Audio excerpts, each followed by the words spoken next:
I've got to go get this review off of me. I reviewed this thing Friday, and today is Monday. Welcome to Obachan Read, the Obachanchatter.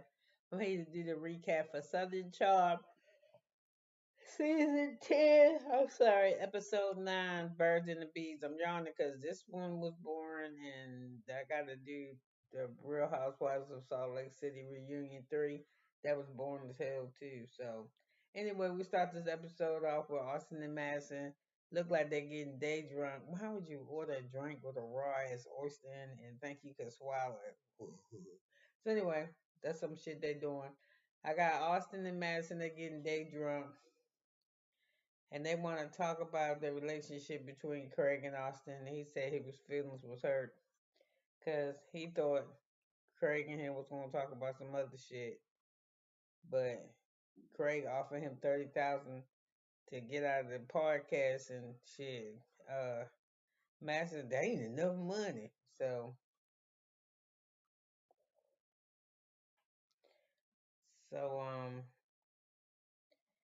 he feels the type of way about it. So and it's also bothering him that Austin that Craig is messing around with Shep now. So we got Paige and Craig. They're arguing on. They're going to a farm because he want to live on the farm. I don't know. Craig want to be married. Yesterday had kids live on the farm, stay in the South, not live in New York, and just be happy. And Paige don't want none of that shit. And so we already know that after this ad or during right after this ad that they broke with each other. The sidebar was he was on after this episode. I think this was Friday. He was on what's that? What's Andy's show? What's happening now or whatever for that show that come on 30-minute show whatever it is. What's happening? I don't know what the fuck name is. I can't think of it. But anyway, he was saying that she just called that Paige called him one day, called Craig one day, and just said I don't want to go with you no more. And we find out next week episode that he bought her a ring. She picked out two rings, and the one that she really liked is the one that he liked that he bought for her. And then she called this motherfucker up and said no, she didn't want to marry him, and she did him a favor because she just pointing you do. You don't really seem that happy with her. You just seem like you happy that you're in the age that you are, making the money that you make, and you got a girlfriend. I don't know. So anyway,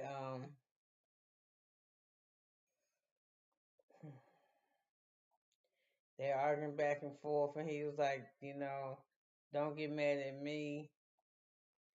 And she said the way that he come off and make her feel like she the monster in the relationship. So she said that if he can't deal with the amount of love that she give, then she just need to go. And she said if you told me right now that I had to have a baby, she said she'd tell you goodbye. So y'all ain't on the same trajectory at all. You don't even know what her current trajectory is. So I think it's good that they broke up. So we got Shep somewhere. Um, no, sorry, wrong page. My plus hand. I don't know what I was thinking. Oh, we got Molly. I like Molly. I don't know about y'all. She doing a high fashion suit in a beautiful peach colored dress in the middle of water. She said she never taken pictures in a swimming pool before wearing the gown, but it'd be the first time. She said that she's real happy that she got this job. She wish she could keep modeling, but she got to go against 17 to 18-year-old kids that look like sticks. So, she a lot heavier than that.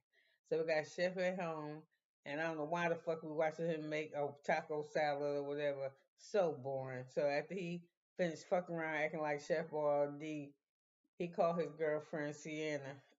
So she got on the phone. She's 26 years old, and she's glamming up, right? He's like, oh, he said like little aggressive, passive. It's called passive aggressive shit. Like at 7 a.m. in the morning, why you all dolled up? Like, are you coming in?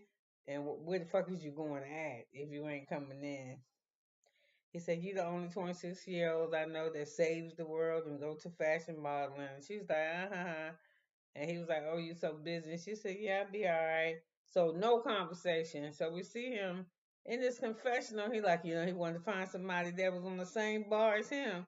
Motherfucker, you was like 20 something years older than her, ain't you? She 26. I know Shep been about 40, 42. She ain't gonna want this, and she a model. Anyway, she got him fucked up, and he ain't used to being.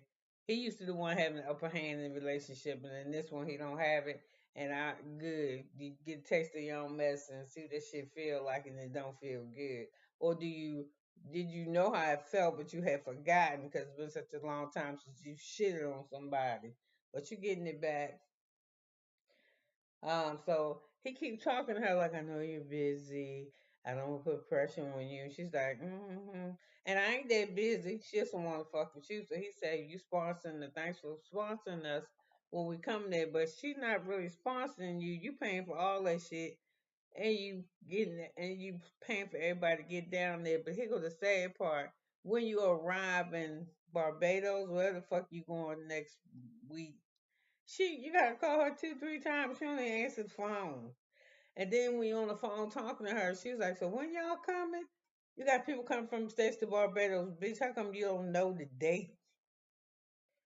I'm just Shep. She just you're not the one. Maybe what Whitney says at the end of this episode is true.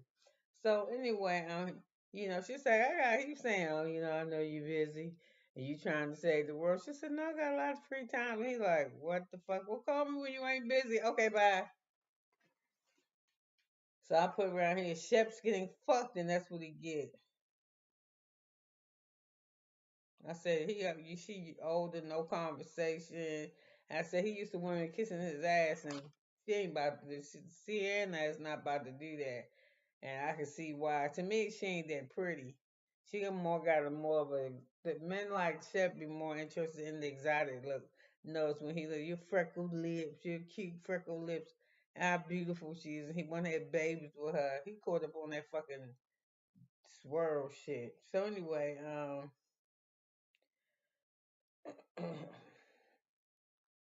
we at Patricia's house because she said she throwing her main party. I don't know. It's the theme is Napoleon Bonaparte. I don't know why she picked that short, evil little motherfucker. I mean, for them people over there, he was a genius, but he was on some bullshit. Last year she had fractured her back, so Whitney had to be in charge of the party. But this year she up and moving, running around looking like a great back with that damn thing on, whatever she smock. I don't like it. So anyway, I mean, Austin's one of the first to arrive, and he greet Whitney. He brings some scotch.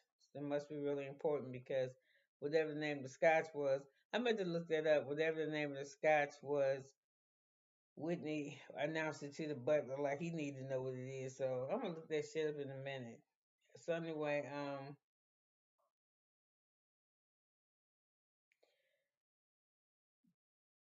Whitney wasn't in town because he went to con. He had meetings. So he said that he had a good time in con because he was hanging out, go to the club. He wasn't coming out of the club till like 11 o'clock in the morning. So he said, I don't want to talk about Con, no, for real. Austin, what the fuck I missed? And he was gone. So he said, me and Craig broke up. So he said, what the fuck is it with you and Craig? Is it that you just jealous? And he was like, I mean, no, I ain't jealous. It's a triangular attack of it all. Whatever the fuck that mean. I guess now Craig leaning on Shep. I don't know. So Whitney asked how it's gonna be when he get here tonight. He said it's gonna be what's gonna be because he's like, I know how to deal with everybody. I know how to act around motherfuckers I don't want to be around. So then you got Brian. Hold on, please hold on. Where's that side? Okay, then after that, Shep arrived and Whitney teasing him, asking if he just leave the cotton club. Then Ryan come in, but Eddie ain't coming because Eddie got to go to work at the hospital that night, that tonight. So we got Craig. He in this and he teased because he got his accident. So it's raining outside, and he said no. And they said, "Why you got your damn collar up?" And Craig lets us know that he wasn't aware. Yeah, he was up some dumb shit. So Patricia said she loved Craig, but he'll never come around. You know, she sees Shep in Austin all the time, but on time, only time Craig come around is when she sent for him. So anyway, they had a dinner, and don't really. I mean, it's like some shit I tried the bolognese. I don't think I ever had no bolognese sauce or some shit. But I ain't eat none of that shit they had. So anyway, I would try it though. After they retire from dinner, they go sit down and Patricia starts saying how it's been over 40 years since she drove her car. But while Whitney was gone, Shep came over and they drove the Rolls Royce and she fucked the rim up on it and Whitney didn't like that the rim was fucked up on it. So Austin said, how much does the rim cost for a Rolls Royce? And he said about as much as your mortgage for a house, for your house. So he was Shep was explaining to them the trip, right? And he was like, she almost hit a girl, she did. And she said, I didn't see her. And you're right, you can't see, so she'll need to drive. So, yeah, I'm sorry, it's time to eat now. I said, to me, it's an ugly table. All her tables be ugly to me. I don't like how she do her tables. So they had, oh, this is what they had. They had black truffle burrata, bolognese sauce, paired from Barilo. So anyway, I started talking about Paige and marriage and shit. Patricia's like, if you like her, put a ring on it. What's taking you so long? They like, she don't really want to get married. He said, yes, she do. It's different times for everybody. That's what Craig is justifying, what's going on with him. So Craig said ain't nobody business. So they've been together for 2.5 years. And then Ryan said, well, why don't y'all just get engaged? At least, you feel like you moving. Why don't you just propose to her? He said, I am going to propose to her. He said, but it's between us right here. And like I said, Patricia said, well, you're going to do this shit, then put a ring on it. So,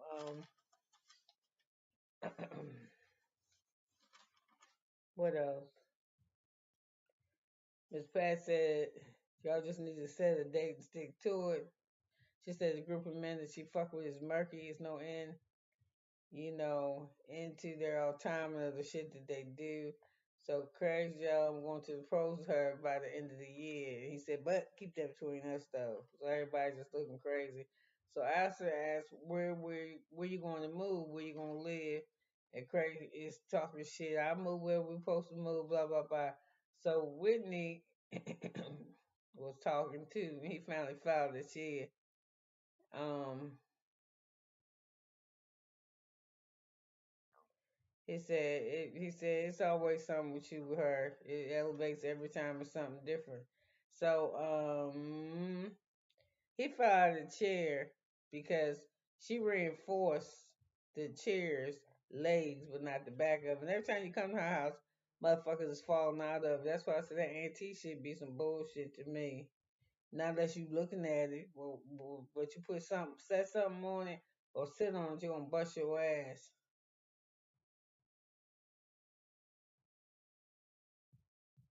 So she got something on the carrot, some kind of dark chocolate something. And everybody said yum by the eating. Oh, they dessert when the dessert came out. So Patricia asked him, was they gonna have fun in the Bahamas or whatever? And Shep said yeah, and he said that he done told that he loved they said I love you to each other. And he said that he real new at this, this feeling that he has. And he said he hadn't seen her in a month and a half.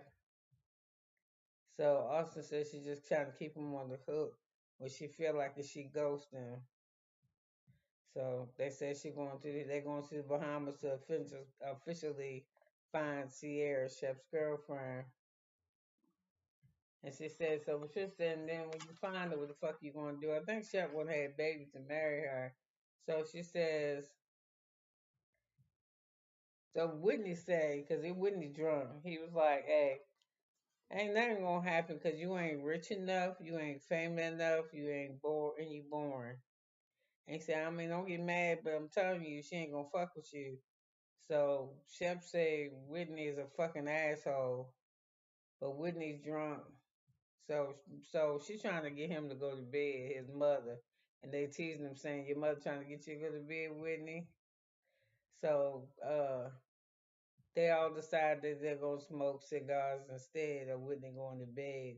I think Patricia go to bed, and Whitney say, "Damn, I gotta go to the cottage house to get my cigars, 'cause that's where I left them at." And Craig say, Whitney like an old man, like an old uncle. He said he just ain't got no filter.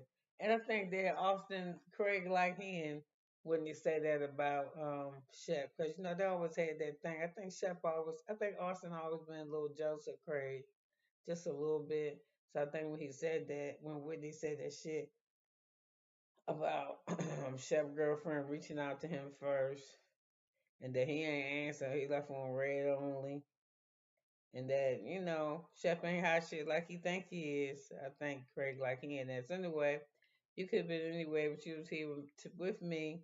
Listen to me talk about this crazy ass show.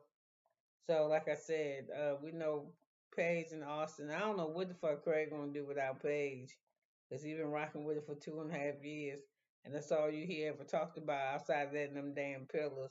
And I ain't gonna lie, I think he probably got as far as he is because he went with her, because that was his girlfriend. Cause she's saying a little pushy, right? Right.